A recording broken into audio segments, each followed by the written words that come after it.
सो आज के वीडियो में हम जानेंगे किस तरह से आप अपने ई वे बिल या ई इनवॉइस में टू फैक्टर ऑथेंटिकेशन को डिसेबल कर सकते हो। टू फैक्टर ऑथेंटिकेशन को वेरीफाई कैसे करना है और ऐसे कौन से 3 तरीके हैं जिससे हम इसको वेरीफाई कर सकते हैं। इसके ऊपर मैंने ऑलरेडी 2 वीडियो बनाई हुई है जिसका लिंक आपको इस वीडियो को डिस्क्रिप्शन या फिर आई बटन में मिल जाएगा, वहां से आप इसको चेकआउट कर सकते हो। लेकिन अगर हमने टू फैक्टर ऑथेंटिकेशन को अनेबल कर दिया है, किस तरह से हम उसको डिसेबल करेंगे या फिर कौन सा ऐसा इजी सोल्यूशन है जिससे जो ओटीपी बार बार आपके रजिस्टर मोबाइल नंबर पे जाता है वो उसके मोबाइल नंबर पे ना जाके आपके मोबाइल नंबर पर। तो सब कुछ इस वीडियो में जानने वाले हैं, इसके लिए एंड तक आपने इस वीडियो में बने रहना है। So without any delay let's start the video. तो सबसे पहले हम ई वे बिल की वेबसाइट पे आएंगे और यहाँ पे आप राइट में देखोगे कि 6 नवंबर 2023 को एक नोटिफिकेशन है कि to factor authentication mandatory for tax payer, यानी कि जो आपको टू फैक्टर ऑथेंटिकेशन है वो मैंडेटरी है सभी टैक्स पेयर के लिए। वो किन टैक्स पेयर के लिए मैंडेटरी है? जिनका टर्नओवर है 20 करोड़ या फिर उससे ज्यादा। तो जिस भी टैक्स पेयर का 20 करोड़ या उससे ज्यादा है उसके लिए यहाँ पे टू फैक्टर ऑथेंटिकेशन मैंडेटरी है। और अगर आपका टर्नओवर 20 करोड़ से कम है उस केस में आपको टू फैक्टर ऑथेंटिकेशन को अनेबल करने की कोई जरूरत नहीं है। चलिए जैसे हम इस पे क्लिक करते हैं तो हमारे पास इस तरह से एक नोटिफिकेशन आएगा जिसमें आप देखोगे कि एनआईसी के द्वारा जारी किया है जो कि नेशनल इंफॉर्मेशन सेंटर, उसमें भी सेम यही बोला हुआ है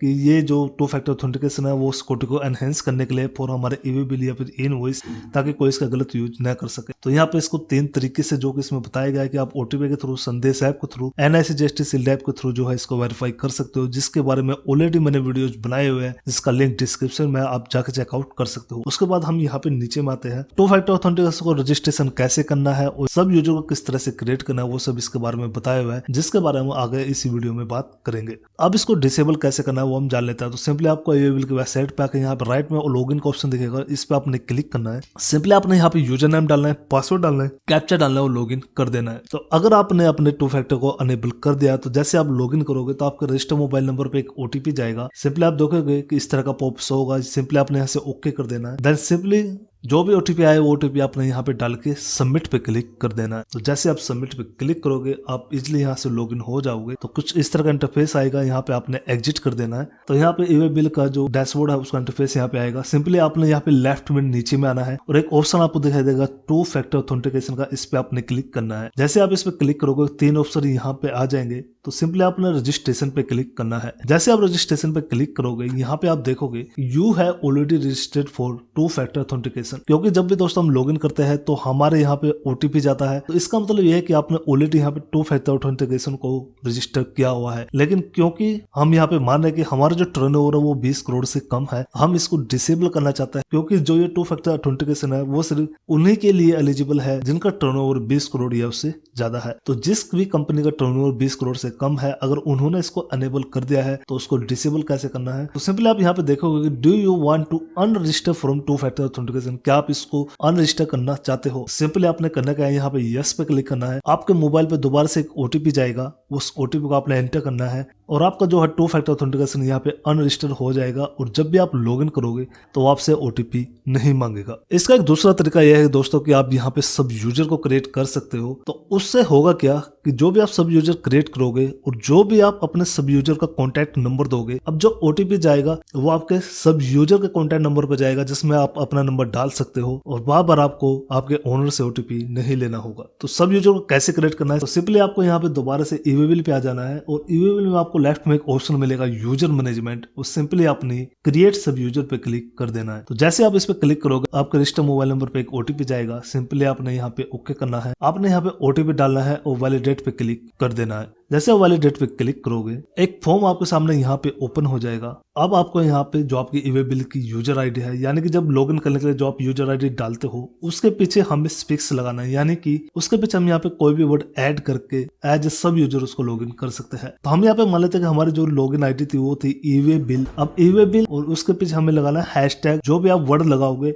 वो वर्ड यहाँ पे टाइप करके आपने चेक पे क्लिक कर देना है। तो ये आपको चेक करके बता देगा कि ये यूजर नाम किसी और का नहीं है, आप इसे यूज कर सकते हो। तो जैसे आप चेक पे क्लिक करोगे तो आप देखोगे कि you can use this user ID, यानी कि आपके जो पहले यूजर आईडी थी ई वे बिल और उसके पीछे आपने लगाना है हैशटैग SUF सब, यानी जो भी आप नाम डालेगा वो आपने उसके पीछे लगा देना है। उस केस में आपकी यूजर आईडी बन जाएगी ई वे बिल हैशटैग सब। देन सिंपली आपने करना क्या है कि जितने भी ऑप्शन है इन सबको आपने फिलअप कर लेना है। तो उसमें जो आपका नेम ऑफ यूजर है वो आप डाल सकते हो, उसकी डेजिग्नेशन डाल सकते हो और उसका मोबाइल नंबर मैंडेटरी है। यानी जो भी आप मोबाइल नंबर दोगे और जब एज ए सब यूजर उसको लॉगिन करोगे, अगर आपको टू फैक्टर ऑथेंटिकेशन अनेबल है, उसका जो ओटीपी जाएगा, जो आप यहाँ पे मोबाइल नंबर दोगे उस नंबर पे उसका ओटीपी जाएगा। देन आपको एक ईमेल आईडी यहाँ पे दे देनी है। देन आप यहाँ पे ऑप्शन को सिलेक्ट कर सकते हो कि आपने जो सब यूजर क्रिएट किया है आप उसको किस एक्टिविटीज की परमिशन यहाँ पे देना चाहते हो। तो क्या वो ईवे बिल बना सकता है तो यस कर देना, अगर वो ईवे बिल नहीं बना सकता तो यहाँ पे नो कर देना है। तो जो भी ऑप्शन आपको यहाँ पे दिखेंगे, अगर आप उसको परमिशन देना चाहते हो कि वो काम अपने ईवे बिल की वेबसाइट पे करे, आप उसको यस कर सकते हो, अदरवाइज आप इसको नो कर सकते हो। तो ये सब करने के बाद सिंपली आपने सबमिट पे क्लिक कर देना है। जैसे आप सबमिट पे क्लिक करोगे आप देखोगे कि आपका जो अकाउंट है वो सक्सेसफुली क्रिएटेड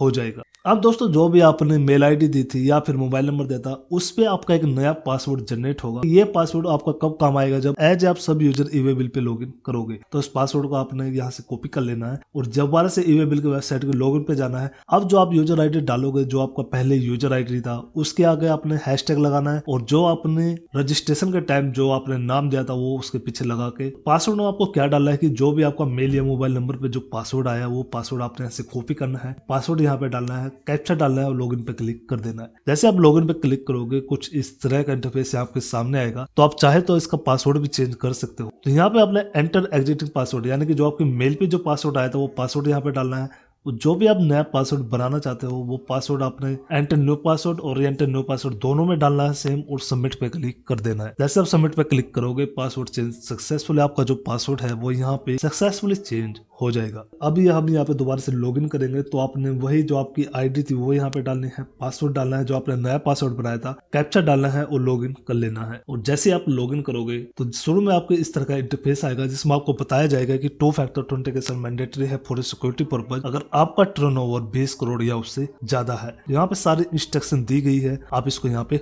पढ़ सकते हो। तो यहाँ पे अगर आप इसको दोबारा, अगर आपका टर्नओवर 20 करोड़ उससे ज्यादा है तो अनेबल करने के लिए आप यहाँ पे यस करोगे, अगर इससे कम है तो यहाँ पे आप लेटर करोगे। तो मैं लेटर पे क्लिक कर लेता हूँ और जब भी आप यहाँ पे लॉगिन करोगे कुछ इस तरह का पॉपअप मैसेज आएगा। अगर आपको टू फैक्टर ऑथेंटिकेशन अनेबल नहीं है तो दोबारा से इसमें वही चीजें बताई गई कि आपके ओटीपी आएगा, संदेश आप यूज कर सकते हो। तो ये सारी चीजें आपको यहाँ पे as a popup message show होगा। वो कब शो होगा, जब आपका टू फैक्टर ऑथेंटिकेशन अनेबल नहीं है, डिसेबल है। तो दोस्तों ये थे दो इजी तरीके जिसमें हमने जाना कि किस तरह से आप जो आपका टू फैक्टर ऑथेंटिकेशन है, अगर आपका टर्नओवर 20 करोड़ या उससे कम है तो आप अपने टू फैक्टर ऑथेंटिकेशन को डिसेबल कर सकते हो। क्योंकि जो ये 2FA मैंडेटरी है वो सिर्फ 20 करोड़ या उससे अधिक वाले टर्नओवर के लिए ही मैंडेटरी है। और क्योंकि काफी लोगों को इसमें परेशानी आ रही है, क्योंकि इसमें जो ओटीपी जाता है वो आपके जो आपका रजिस्टर मोबाइल नंबर है उस पे जाता है, जो कि मेनली आपका सीनियर्स या फिर ओनर का होता है। तो उस केस में आप एक सब यूजर क्रिएट कर सकते हो और उसमें अपना मोबाइल नंबर दे सकते हो और आपको सिर्फ लॉगिन करना होगा एज ए सब यूजर। उसमें जो ओटीपी जाएगा वो आप जो मोबाइल नंबर दोगे उसके मोबाइल नंबर पे जाएगा। ओवरऑल दोस्तों ये था आज का वीडियो। आई होप आपको वीडियो पसंद आई होगी। वीडियो पसंद आए तो वीडियो को लाइक करें, चैनल को जो सब्सक्राइब करें। अगर इससे रिलेटेड आपको कोई प्रॉब्लम आते है नीचे में कमेंट भी कर सकते हो। मिलते हैं नेक्स्ट किसी ऐसी यूजफुल वीडियो में। Till then thank you, take care, bye bye.